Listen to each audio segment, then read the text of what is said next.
നമോ ഭഗവതേ വാസുദേവായ. ഓം ശ്രീകൃഷ്ണായ നമ. ഓം ശ്രീമദ് ഭാഗവത മഹാപുരാണം പ്രഥമസ്കന്ധം 8-ാമത്തെ അധ്യായം 33-ാമത്തെ ശ്ലോകം 17-ാമത്തെ ഭാഗമായിട്ട് പറയണു. ഓം കേചിദാഹുരജം ജാതം പുണ്യശ്ലോകസ്യ കീർത്തയേ യദോ പ്രിയസ്യാന്വവായേ മലയസ്യേവ ചന്ദനം. പുണ്യശ്ലോകസ്യ എല്ലാവരാലും കീർത്തിക്കപ്പെടുന്നതായിട്ടുള്ള യശസ്സുള്ളതായിട്ടുള്ള ഭഗവാന്റെ പുണ്യശ്ലോകസ്യ ഈശ്വരൻ്റെ കീർത്തിയെ, എത്രത്തോളം കീർത്തിയെ എല്ലാവരാലും അറിയപ്പെടുന്നു, അതും സത്കീർത്തിയാണ്.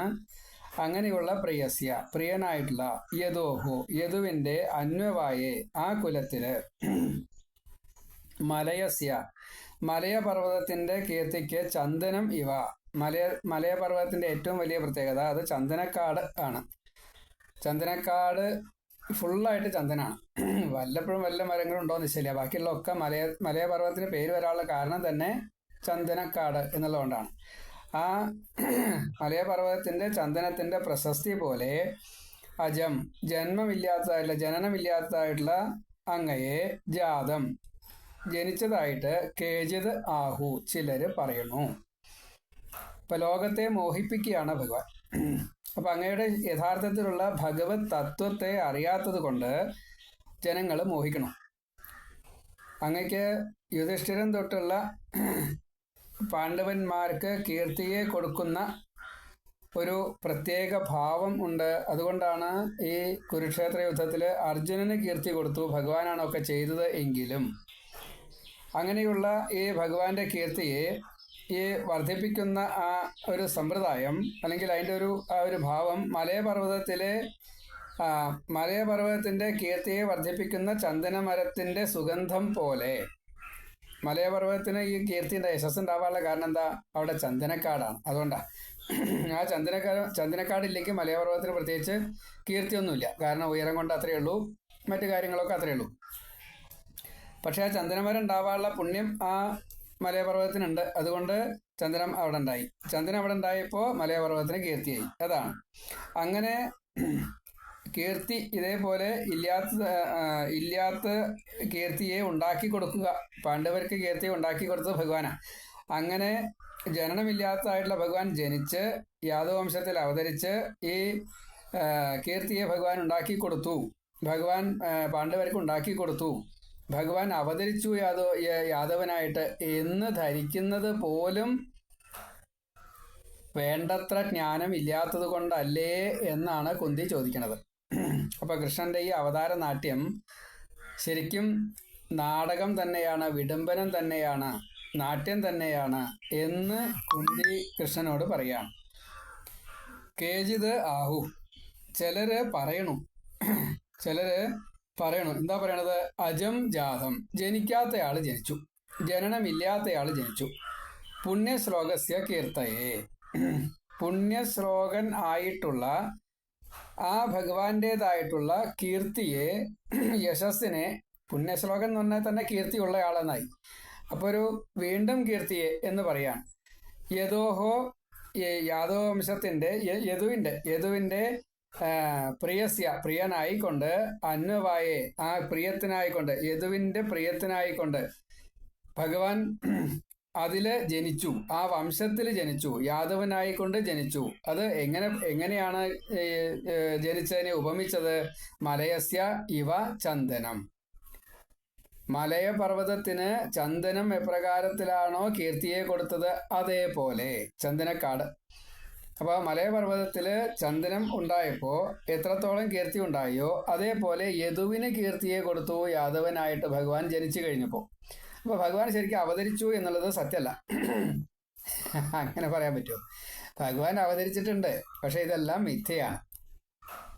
ഭഗവാൻ ജനിച്ചത് യദുവിൻ്റെ കീർത്തിക്ക് വേണ്ടിയിട്ടാണ്. ജന്മമില്ലാത്ത ഭഗവാൻ ജനിച്ചത്, കർമ്മമില്ലാത്ത ഭഗവാൻ കർമ്മം ചെയ്തത് ഒക്കെ യദുവിൻ്റെ കീർത്തിക്ക് വേണ്ടിയിട്ടാണ്. യശോദയെ ഇതേപോലെ നേരത്തെ ദാമോദരൻ എന്ന് പറഞ്ഞു എന്ന കൂട്ടത്തില് യശോദയെ എല്ലാവരാലും യശസ്സിനെ ദാനം ചെയ്യുന്ന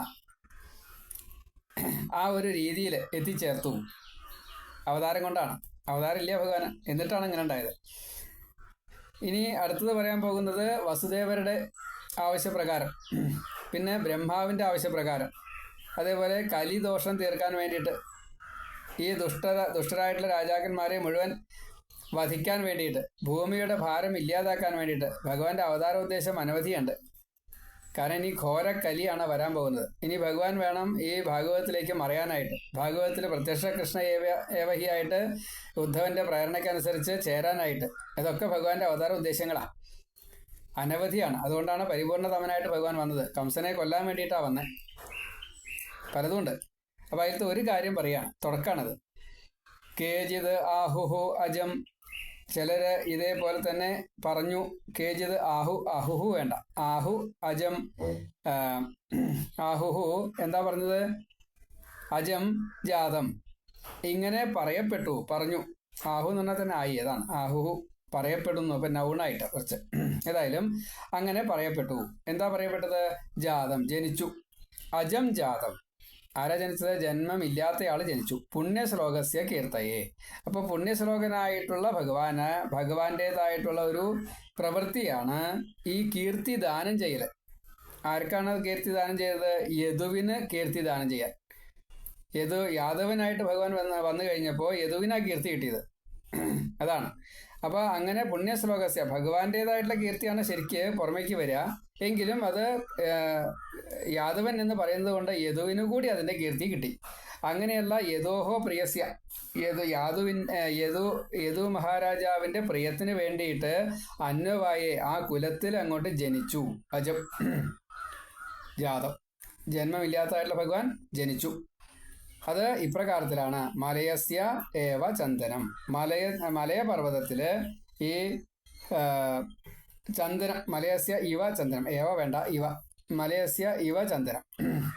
മലയപർവ്വതത്തിൽ ചന്ദനം എപ്രകാരത്തിലാണോ ഉണ്ടായത്, മലയപർവ്വതത്തിന് എങ്ങനെയാണോ കീർത്തി കൊടുത്തത്, അതേപോലെ ഈ ചന്ദനമാകുന്ന ഭഗവാൻ യദു ആകുന്ന മലയപർവ്വതത്തിന് കീർത്തിയെ കൊടുത്തു. കേചിദാഹുരജം ജാതം പുണ്യശ്ലോകസ്യ കീർത്തയേ യദോ പ്രിയസ്യ അന്വവായേ മലയസ്യേവ ചന്ദനം അപരേ വസുദേവസ്യ ദേവക്യാം യാചിതോഭ്യഗാൽ അജസ്ത്വമസ്യ ക്ഷേമായ വധായ ച സുരദ്വിഷാം.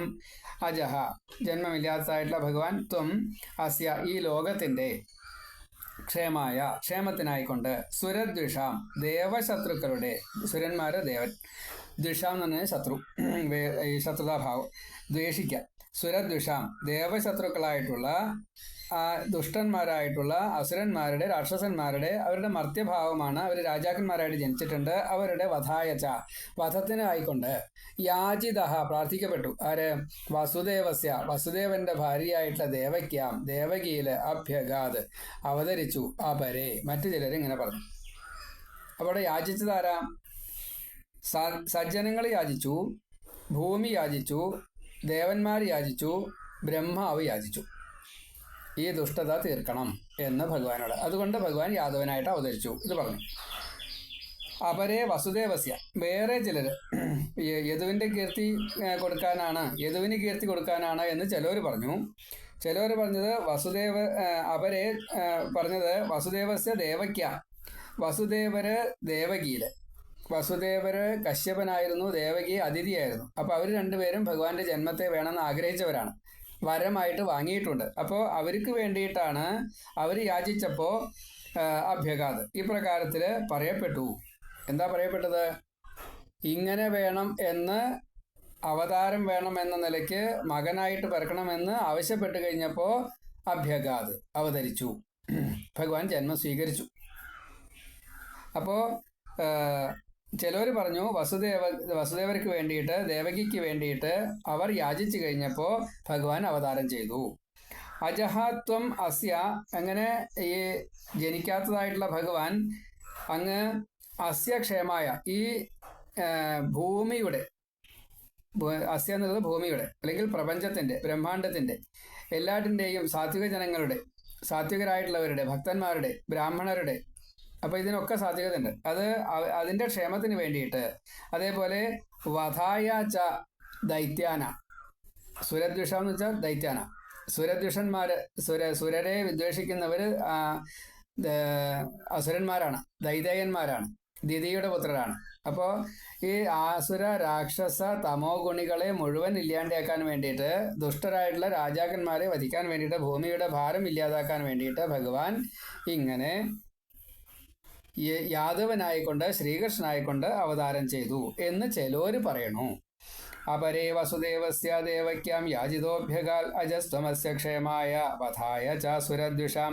അപ്പോൾ ദേവദ്രോഹികളെ, ദേവവിദ്വേഷികളെ വധിക്കാനായിട്ട് ദേവകി വസുദേവന്മാരെ അയച്ചപ്പോൾ അവർക്ക് പുത്രനായിട്ട്, അതേപോലെ ഭൂമിയുടെ, പ്രപഞ്ചത്തിൻ്റെ, ബ്രഹ്മാണ്ടത്തിൻ്റെ ഒക്കെ രക്ഷയ്ക്ക് വേണ്ടിയിട്ട്, സാത്വിക രക്ഷയ്ക്ക് വേണ്ടിയിട്ട് അവതരിച്ചു. ഇങ്ങനെ മറ്റൊരു തരത്തിൽ ചിലവർ പറയണു. ഈ 35-ാമത്തെ ശ്ലോകം. ഭാരാവതരണായ അന്യേ ഭുവോ നാവ ഇവോ ദധൗ സീതന്ത്യ ഭൂരിഭാരേണ ജാതോ ഹ്യാത്മഭുവാർത്ഥിത. അപ്പോൾ ഒന്നും കൂടി വിസ്തരിക്കുകയാണ് ഭൂമിയുടെ ഭാരത്തെ തീർക്കാൻ എന്ന നിലയ്ക്ക്. ഭൂമി ഭാരേണ, ഭൂമിയുടെ ഭാരം അധികരിച്ചു. ഭൂമി ഭാരേണ, ഭൂമിയുടെ ഭാരം വർദ്ധിച്ചു. എങ്ങനെയാ ഭൂമിയുടെ ഭാരം വർദ്ധിക്കുക? ദുഷ്ടത ഭൂമിക്ക് സഹിക്കാൻ വയ്യ. ഇപ്പോൾ സ്വതവേ ക്ഷമാശീലമുണ്ട് എങ്കിലും അത് സഹിക്കാൻ പറ്റുന്നതിലും കൂടുതലായിപ്പോയപ്പോൾ ദുഷ്ടതയായിപ്പോയി. ആ ദുഷ്ടത സഹിക്കാൻ വയ്യ.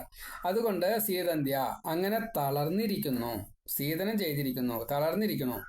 പിന്നെയോ ഭുവഹ, ഈ ഭൂമിയുടെ ഉദധൗ, സമുദ്രത്തില് നാവഹ ഇവ, കപ്പൽ എന്ന പോലെ. നമ്മൾ കോളിലൊക്കെ വന്നിട്ടതായിട്ടുള്ളൊരു സമുദ്രം, ക്ഷോഭിച്ചതായിട്ടുള്ളൊരു സമുദ്രം. ആ സമുദ്രത്തിൽ നമ്മൾ പെട്ടുകഴിഞ്ഞാൽ, ഇപ്പം നമ്മളൊക്കെ സംസാര സമുദ്രത്തിൽ പെട്ടവരാണ്, ഉദ്ധരിക്കാനാണ് ഭഗവാൻ ഉണ്ടായത്. ഇത് നേരിട്ടുള്ള പ്രത്യക്ഷാർത്ഥം. ഇവിടെ സമുദ്രത്തിൽ നാവ ഇവ, ഇത് വാച്യാർത്ഥം. ഒരു തോണി എന്ന നിലയ്ക്ക്, കപ്പല് എന്ന പോലെ, ഭാര അവതരണായ, ഭാരത്തെ തീർക്കാൻ, അവതരണായ അതായത് കുറയ്ക്കുക എന്നർത്ഥമാണ്. ഭാരത്തെ ഇല്ലാണ്ടാക്കുവാൻ, അവതരണായ, ഭാര അവതരണായ, ഭാരത്തെ ഇല്ലാണ്ടാക്കുവാൻ. ആത്മഭുവ, ഭഗവാൻ ആത്മഭുവനാണ്.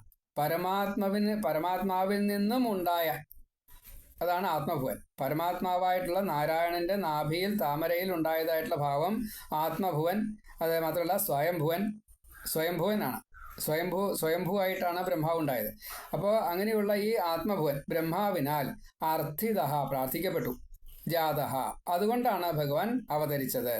അന്യേ, ഇങ്ങനെ വേറെ ചിലർ പറഞ്ഞു. ഭാര അവതരണായ അന്യേ, ഭൂമിയുടെ ഭാരത്തെ ഇല്ലാണ്ടാക്കുവാൻ എന്ന് ചിലർ, മറ്റു ചിലർ, അന്യന്മാർ പറഞ്ഞു. ഭൂമിയുടെ ഭൂവോ ഭാര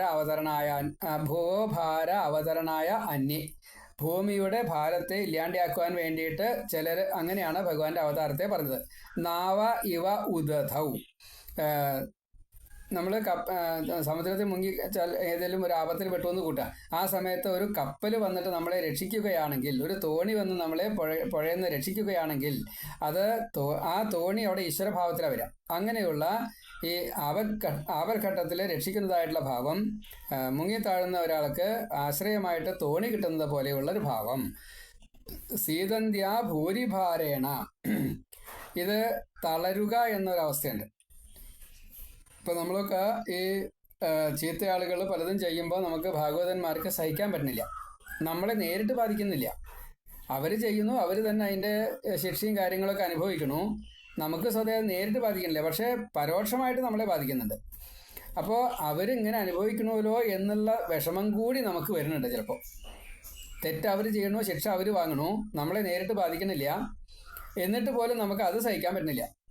എന്ന കൂട്ടത്തിൽ സീതന്ത്യ, ഇങ്ങനെ എത്രത്തോളം ഓരോരുത്തരും ഇതേപോലെ തളർന്നിരിക്കുന്നുവോ അങ്ങനെയുള്ള ഭാവത്തിൽ ഭൂരിഭാരേണ, എന്താ കാരണം? ഈ തളരാനുള്ള കാരണം എന്താ? ഭൂരിഭാരം. എത്രയാണ് ഭാരം ചോദിച്ചാൽ ശരി, അത്രയും കൂടുതൽ ഭാരം. ജാതഹ, അങ്ങനെയാണ് ഭഗവാൻ ജനിച്ചത്. എന്തിന്? ഹി, ഉറപ്പായിട്ടും ആത്മഭുവ അർത്ഥിത, ബ്രഹ്മാവ് പ്രാർത്ഥിച്ചത് കൊണ്ട്, ബ്രഹ്മാവ് ആവശ്യപ്പെട്ടത് കൊണ്ട്. ബ്രഹ്മാവ് ആവശ്യപ്പെട്ടു, ഈ ഭൂമിയുടെ ഭാരത്തെ ഇല്ലാണ്ടാക്കണം.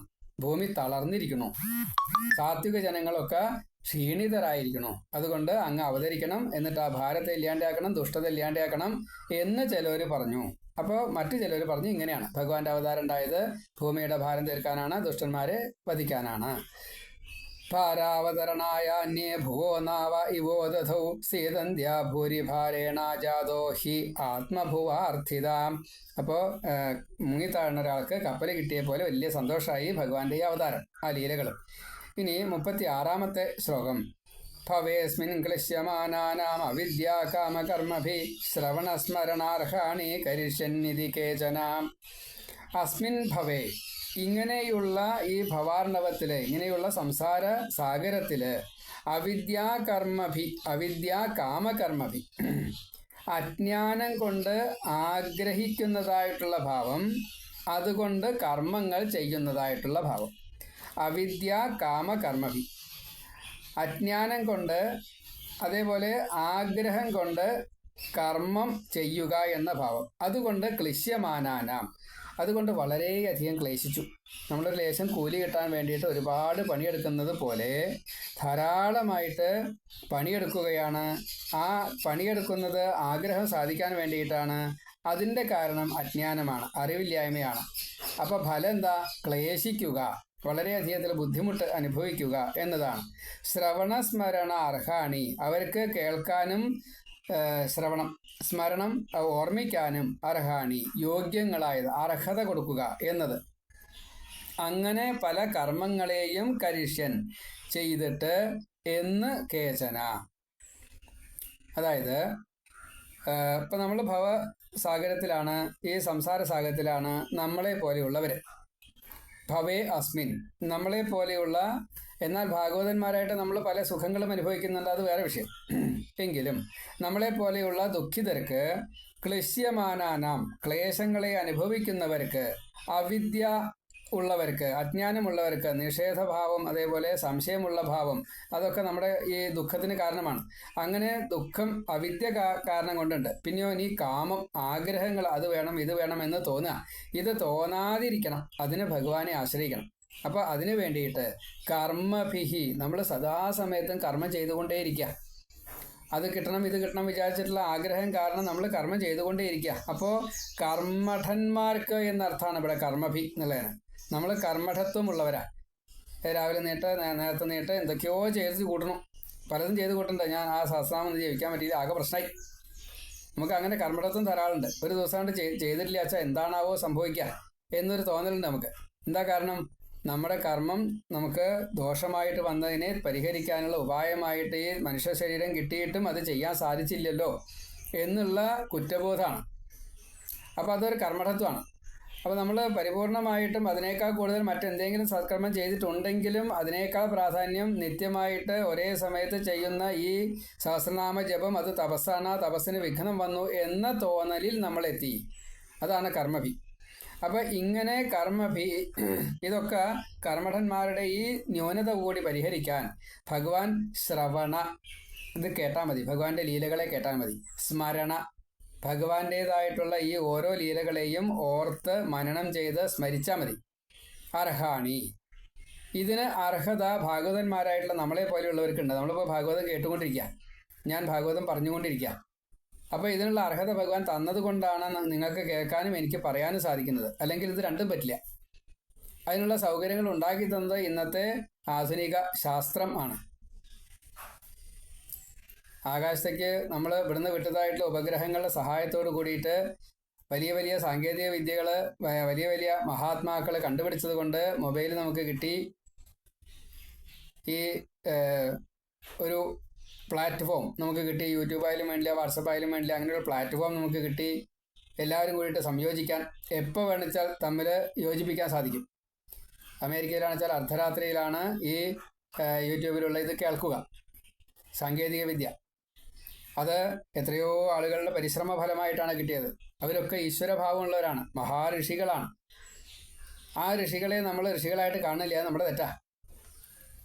ഋഷി എന്ന് പറഞ്ഞു കഴിഞ്ഞാൽ വേദവ്യാസനെ പോലെയോ കപില മഹർഷിയെ പോലെയോ അവർ ഋഷികൾ. ഇത് കണ്ടുപിടിച്ചവർ ഋഷികളല്ല എന്നാണ് നമ്മൾ ധരിക്കുക. നമ്മൾ അങ്ങനെയാണ് ധരിക്കാറ്. അങ്ങനെ ധരിക്കുന്നത് ശരിയല്ല. ഈ സാങ്കേതികവിദ്യ കണ്ടുപിടിച്ചവർ ഋഷികളാണ്. അവരെ നമ്മൾ നമസ്കരിക്കണം. അവർ തന്നതുകൊണ്ടാണ് ഇത് നമുക്ക് കിട്ടിയത്. നമ്മൾ ഇത്തിരി പൈസ കൊടുത്തു എന്ന് മാത്രമേ ഉള്ളൂ ഈ മൊബൈൽ വാങ്ങാൻ വേണ്ടിയിട്ട്. അതിന് ദൈനംദിനമായിട്ട് നമ്മൾ പൈസ കൊടുക്കണോ യൂട്യൂബിൻ്റെ അല്ലെങ്കിൽ ഈ നെറ്റ് കിട്ടാൻ വേണ്ടിയിട്ട്. പക്ഷേ ഈ സാങ്കേതികത ഉണ്ടാക്കി തന്നതായിട്ടുള്ള അതിന് നേതൃത്വം കൊടുത്തായിട്ടുള്ള ഭരണ സംവിധാനം, ഇതെല്ലാം നമുക്ക് സാത്വിക ഭാവത്തിൽ അനുഭവിക്കാൻ സാധിക്കുന്നത് ആ ഋഷിമാരുടെ പ്രയത്നമാണ്. അവര് ഈശ്വരനെ വിചാരിച്ചിട്ട് പ്രവർത്തിക്കുന്നുവെങ്കിൽ അവർക്ക് കൂടുതൽ ഫലം. അതില്ലാതെ കൊണ്ട് തന്നെ ഇപ്പോൾ അവർക്ക് നാം ഇങ്ങനെ ഉപയോഗിക്കുമ്പോൾ നമ്മിലുള്ളൊരു പ്രാർത്ഥനയുണ്ട്. ഇത് കണ്ടുപിടിച്ചത് കൊണ്ടല്ലേ അവർക്കും ആ ഗുണഫലത്തെ കിട്ടട്ടെ, ഭഗവാൻ അവർക്ക് വൈകുണ്ഠത്തിലേക്ക് എത്താനുള്ള ഭാവം, അനുഗ്രഹം വരമായിട്ട് കൊടുക്കുമാറാകട്ടെ, പ്രാർത്ഥിക്കണം നമ്മൾ. വേദവ്യാസനെ എങ്ങനെയാണോ ഭാഗവതം തന്നപ്പോൾ നമ്മൾ ഭഗവാനെ പ്രാർത്ഥിച്ചത്, അതേപോലെ ഒട്ടും കുറവല്ലാത്ത രീതിയിൽ ഈ ഭരണ സംവിധാനത്തെയും അതേപോലെ തന്നെ ഈ കണ്ടുപിടുത്തങ്ങളെയും അതിനെ പ്രയോഗിച്ച് ഇപ്രകാരത്തിൽ തന്ന് അത് വ്യവസായമായിട്ട് ഉണ്ടാക്കി നമ്മിലേക്ക് മാർക്കറ്റ് ചെയ്ത് കച്ചവടക്കാരൻ ഇല്ലേ, അങ്ങനെ എന്തെല്ലാം തരത്തിൽ. അപ്പോൾ ഇതിൻ്റെ മുഴുവൻ പ്രവർത്തകരും പിന്നിലുണ്ട്. ഇതൊന്നും ഇല്ലാച്ചാൽ നമുക്കിതൊന്നും കൂട്ടിയാൽ പറ്റില്ല. ഞാൻ ഇവിടെ ഇരുന്നിട്ട് വായിക്കും, നിങ്ങൾ അവിടെ ഇരുന്നിട്ട് നിങ്ങളുടേതായിട്ടുള്ള രീതിയിൽ ചെയ്യും, അത്രയേ ഉള്ളൂ. അപ്പോൾ ഇതെല്ലാം ഋഷിഭാവമാണ്. അവർ ഭഗവാന്റെ ഇച്ഛയ്ക്കനുസരിച്ചാണ് ജനിച്ചത്, ഇപ്രകാരത്തിലൊക്കെ സംഭവിക്കട്ടെ എന്ന് വിചാരിച്ചിട്ട് തന്നെയാണ് അവരെ കൊണ്ട് അത് ചെയ്യിച്ചത്. അവർ അത് അറിയുന്നുണ്ടോ ഇല്ലയോ എന്നുള്ളത് അവരുടെ, അറിയുന്നുണ്ടെന്നുള്ളത് ഉറപ്പാണ്. കാരണം പലരും ആ രീതിയിൽ വന്നവരാണ്. പിന്നീട് റിട്ടയർ ചെയ്തിട്ട് പല രീതിയിൽ ഈ ഈശ്വരനെ ഉപാസിക്കുന്നവരാണ്. അവര് ധരിക്കുന്നത് ഭാഗവതം വായിക്കുന്നവരൊക്കെ നല്ലവരും അവർക്കൊന്നും ചെയ്യാൻ പറ്റിയില്ലല്ലോ എന്നുള്ള തോന്നലാണ്. അവരുണ്ടാവുകൊണ്ടാണ് നമ്മളിങ്ങനെ ചെയ്യുന്നതെന്ന് നമുക്കേ അറിയുള്ളൂ. അപ്പം നമ്മൾ അവരെ എപ്പോഴും നമസ്കരിക്കണം. അവരെ നമസ്കരിച്ചില്ല വെച്ചാൽ നമ്മൾ ചെയ്യുന്നതിന് ഫലമില്ല. അവർ ഋഷികളാണ്. അപ്പോൾ ഓരോരുത്തരും ഓരോന്നാണ് കണ്ടുപിടിക്കുക, അതാണ് ഉപകാരമായിട്ട് കൊടുക്കുക, ലോകഹിതമായിട്ട്. അവർ ചെയ്യുന്നത് ദേവഹിതമാണ്, ലോകഹിതമാണ്, അവർക്കും ഹിതമാണ്. ഇങ്ങനെ നമ്മൾ കണ്ണും ചെവിയും തുറന്നിരിക്കണം. ഈ തുറന്നിരിക്കുന്നതോടൊപ്പം തന്നെ അന്തർമുഖനമാകുകയും വേണം. എന്നിട്ട് ഭഗവാനെ കാണണം. ആ ഭഗവത്വം എങ്ങനെയൊക്കെ ഭഗവാൻ എല്ലാവരിലേക്കും എത്തിക്കുന്നു, അത് നമുക്കെങ്ങനെ ഉപകാരമായി തീർക്കുന്നു, വളരെ പ്രധാനമാണ്. ഇപ്പം ഇവര് ഈ പറയുന്നതിൻ്റെ കൂടുതൽ കാരണം കൊണ്ടാവും ചിലവർക്ക്, അല്ലെങ്കിൽ ചിലത് ഇഷ്ടമില്ലാത്ത രീതിയിൽ സബ്സ്ക്രൈബ് ചെയ്തവർ ചിലർ ഡിലീറ്റ് ആയിട്ട് പോകുന്നുണ്ട്. അപ്പോൾ ഇതിനേക്കാൾ കൂടുതൽ ഞങ്ങൾക്കറിയാം എന്നുള്ള രീതിയിലാണ്. അപ്പോൾ അത്രയേ ഉള്ളൂ. നമ്മുടെ ഭാവം എപ്പോഴാണോ താതാത്മ്യമായിട്ട് ഭഗവത്വത്തിലേക്ക് എത്തപ്പെടുന്നത്, അതിനെ മനസ്സിലാക്കി തരിക, അതിനെ നാം സ്വയം മനസ്സിലാക്കുക, അതിനെ മറ്റൊരാൾക്ക് മനസ്സിലാക്കി കൊടുക്കുക, ഇത് വേണം. അപ്പോഴേ ഇത് പൂർണ്ണമാവുള്ളൂ. അപ്പോൾ ഇവിടെ ഭഗവാൻ എന്താ പറഞ്ഞത്, ഈ ചെയ്ത ലീലകൾ മുഴുവൻ ഭഗവാൻ എന്താ ചെയ്തത്? വെണ്ണ കെട്ടു, പാല് കെട്ടു, ഗോപികമാരുടെ മനസ്സ് കെട്ടു, തുണി കെട്ടു, അല്ലേ? രാസലീല ചെയ്തു കൊടുത്തു. എന്തെല്ലാം ചെയ്തു കൊടുത്തു ഗോപികമാർക്ക്? 16,008 പത്നിമാർക്ക്, 10 കുട്ടികളെ, അതേപോലെ ഒരു പെൺകുട്ടികളെ ഒക്കെ ഉണ്ടാക്കി കൊടുത്തു. നമുക്ക് അതിൻ്റെ സാത്വിക വശത്തെയോ അല്ലെങ്കിൽ അതിൻ്റെ താത്വിക വശത്തെയോ അറിയാൻ നമുക്കറിയില്ല. ഇതിപ്പോൾ എന്താ അത്ര പറയാനുള്ളത് എന്ന് ചോദിക്കുന്ന നാസ്തികന്മാരും. അപ്പോൾ ഭഗവാന്റെ ലീലാരഹസ്യം, ഈ അർജുനനെ കൊണ്ടോ പാണ്ഡവരെ കൊണ്ടോ യുദ്ധം ചെയ്യിച്ചതായിട്ടുള്ള രഹസ്യം, യവനന് മുക്തി തന്നാൽ കൊടുക്കാൻ നിവൃത്തിയില്ല. അതുകൊണ്ട് ആ ശരീരത്തെ ഉപേക്ഷിപ്പിച്ചു മുചുകുന്ദനെ കൊണ്ട്. ഭഗവാന്റെ ലീലയാണ്. ശാല്യയുദ്ധം തൊട്ടുള്ള എത്രയോ ലീലകൾ ഭഗവാനാൽ ചെയ്യപ്പെടുകയാണ്. യവന കോടികളെ 3 കോടി അപ്പം തന്നെ സൈന്യത്തെ നശിപ്പിച്ചു. 3000 കോടി ജനങ്ങളെ ഈ ദ്വാപരാന്ത്യത്തിൽ ഭഗവാൻ വധിപ്പിച്ചിട്ടുണ്ട് എന്നതാണ് ഏകദേശ കണക്ക്. 3000 കോടി. ഇപ്പം നമ്മൾ 700 കോടിയേ ഉള്ളൂ. അത് ആലോചിക്കണം. ഇപ്പോഴും നമുക്ക് ജനസംഖ്യ വർദ്ധിപ്പിക്കുക എന്നുള്ളത് റിസ്ക് ആയിട്ടിരിക്കുക. കാരണം നാശം അതിനേക്കാൾ കൂടുതൽ സംഭവിക്കുക, ഉണ്ടാവുന്നതിനേക്കാൾ കൂടുതൽ നശിക്കുന്നു എന്നുള്ളതാണ്. അവിടെ വർദ്ധിക്കുന്നു, ചില ദിക്കിൽ കുറയണു, സാത്വികർ കുറയണു. അതൊരു പ്രശ്നമാണ്. ഭഗവാന്റെ ഇച്ഛയാണ്. ഭഗവാന്റെ ഇച്ഛയ്ക്ക് അനുസരിച്ച് സർവ്വതും നടക്കുള്ളൂ. അപ്പോൾ ഈ ശ്രവണം, സ്മരണം, ഇതിന് നമുക്ക് അർഹത വേണം. അപ്പോൾ സ്മരണ ചെയ്യണു, ഹരണം ചെയ്യണു, സ്മരണം ചെയ്യണു, ഹരണം ചെയ്യണു, വരണം ചെയ്യണു. 3 അധ്യായമായിട്ടാണ് രുക്മിണി കല്യാണം പറഞ്ഞിരിക്കുന്നത്. രുക്മിണി നമ്മൾ രുക്മിണിമാരാണ്. ഭഗവാനിലേക്ക് എത്താൻ ആഗ്രഹിക്കുന്നത് ജീവാത്മാക്കളാണ്. നമ്മൾ ഭഗവാനെ സ്മരിക്കുന്നു, ഭഗവാന്റെ ലീലകളെ ഓർത്തുകൊണ്ട്, ശ്രവണം കേട്ടുകൊണ്ട് സ്മരിക്കുന്നു. നമുക്കതിന് അർഹത തന്നത് നമ്മുടെ ഭാഗ്യം. ഇനി നമ്മിലുള്ളതിനെ മുഴുവൻ ഭഗവാൻ ഹരിക്കുന്നു, നമ്മെ തന്നെ ഹരിക്കുന്നു. അത് കഴിഞ്ഞ് നമുക്ക് ഭഗവാനിലേക്ക് ലയം കിട്ടുന്നു, നമുക്ക് ഭഗവാനെ വരിക്കാൻ സാധിക്കുന്നു. അപ്പോൾ നാം ഇവിടെ ശരീരത്തോടു കൂടിയിരിക്കുന്ന ദേഹിയായിട്ടിരിക്കുമ്പോൾ തന്നെ ജീവൻ മുക്ത അവസ്ഥയിൽ ഭഗവാനെ നമുക്ക് കിട്ടുന്നു. ഇപ്പം നമ്മൾ ഭഗവാനെ കിട്ടുന്നൊരവസ്ഥയിലാണ്. ഭഗവാന്റെ ഈ ലീലകൾ മുഴുവൻ ഭഗവത്വത്തിലേക്ക് നമ്മെ എത്തിക്കുക, അത് ഭഗവാൻ ചെയ്യുന്നു എന്നതാണ് ഭാഗവതത്തെ പറയാനും ഭാഗവതത്തെ നിങ്ങൾക്ക് കേൾക്കാനും സാധിക്കുന്നത്. ആ അർത്ഥത്തിൽ സ്വീകരിച്ചാൽ മാത്രമേ നമുക്ക് ഭാഗവതന്മാരാകാൻ സാധിക്കൂ എന്ന് അറിയുക. ഇവിടെ ഭഗവാൻ ഇപ്രകാരത്തിൽ ശ്രവണം ചെയ്യാനും കേൾക്കാനും ആ കേട്ടതിനെ മനനം ചെയ്തുകൊണ്ട് ഭഗവാനെ സ്മരിക്കാനും അർഹത നമുക്ക് തന്നു. അതിനു വേണ്ടിയിട്ട് കരിഷ്യൻ ഇതി, ഭഗവാൻ ഇതെല്ലാം ചെയ്തു എന്ന് കേചന, ചിലർ പറഞ്ഞു. ചിലർ പറഞ്ഞു എന്നുള്ളത് നമ്മൾ ആഹു ആദ്യം നമ്മൾ കൂടി ചേർക്കണം. കേചന, ചിലർ, ആഹു പറഞ്ഞു. ഭവേ അസ്മിൻ ക്ലിശ്യമാനാനാം അവിദ്യ കാമ കർമ്മഭി ശ്രവണ സ്മരണ അർഹാണി കരിഷ്യൻ ഇതി കേചന. ഭവേസ്മിൻ ക്ലിശ്യമാനാനാം അവിദ്യ കാമ കർമ്മഭി ശ്രവണ സ്മരണ അർഹാണി കരിഷ്യൻ ഇതി കേചന. അസ്മിൻ ഭവേ, ഈ സംസാര സാഗരത്തില് അവിദ്യ കാമകർമ്മഭി, അജ്ഞാനം കൊണ്ടുണ്ടായിട്ടുള്ള ആഗ്രഹം നിമിത്തം പല കർമ്മങ്ങളും ചെയ്തതായിട്ട് ഭഗവാൻ ക്ലിശ്യമാനാനാം, നമ്മളെ പോലെയുള്ളവർ കർമ്മം ചെയ്യുന്നു, ഭഗവാനാൽ ചെയ്യിക്കപ്പെടുന്നു. ഭഗവാനും ഇതേപോലെ നമുക്ക് വേണ്ടിയിട്ട് കുറെ ലീലകൾ ചെയ്തു, അത് കർമ്മങ്ങളായിട്ട് നമ്മൾ കണക്കാക്കുന്നു. അത് ഈ ക്ലേശിക്കുന്നതായിട്ടുള്ള നമ്മളെ പോലെയുള്ളവർക്ക് ക്ലിശ്യമാനാന ശ്രവണ സ്മരണ അർഹാണി, കേൾക്കാനും അതേപോലെ ഓർമ്മിക്കാനും യോഗ്യങ്ങളായിട്ടുള്ള കർമ്മങ്ങളെ ഭഗവാൻ കരിഷ്യൻ ഇങ്ങനെ ചെയ്തു എന്ന് കേചന, ചിലർ പറഞ്ഞു. ഇപ്രകാരത്തിൽ ഭവേസ്മിൻ ക്ലിശ്യമാനാനാം അവിദ്യാ കാമകർമ്മഭി ശ്രവണ സ്മരണ അർഹാണി കരിഷ്യൻ ഇതി കേചന. 33, 34, 35, 36 4 ശ്ലോകങ്ങളെ ഇപ്പോൾ നമ്മൾ 17ാമത്തെ ഭാഗമായിട്ട് പറഞ്ഞു. നാരായണ നാരായണ നാരായണ.